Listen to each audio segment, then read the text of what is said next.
Soc l'Òscar Julià, soc el director de la Divisió de Senyera a Catalunya i col·laborem amb el Pla de Doctorants Industrials. Treballem per al negoci d'infraestructures i transport i aquí dintre fem projectes per aigua, per ports, per ferrocarrils, per metros, etc. En l'àrea d'aeroespacial treballem per utillatges aeronàutics, treballem per espai, a l'àrea naval també treballem desenvolupant un software de disseny de barcos i a l'àrea d'energia i processos també donem suport a projectes que són claus en mà.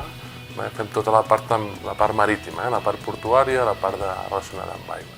El projecte del Pablo consisteix en simular el funcionament d'una terminal portuària per poder optimitzar els processos que es fan i poder estalviar també energia elèctrica. Que l'empresa operadora del port, de la terminal de contenidors, sense haver de fer proves ells en el món real, per entendre'ns, a través d'aquest simulador poden fer totes aquestes proves per anar optimitzant les operacions.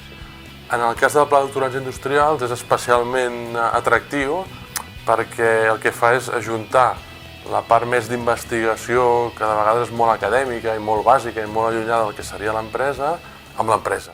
Permet un cost més reduït perquè tens incentius fiscals i perquè evidentment no has d'assumir tot el cost d'aquella persona, permet tenir una persona amb molt de talent i que permet fer investigació de coses que d'altra manera seria difícil destinar gent a fer aquestes coses.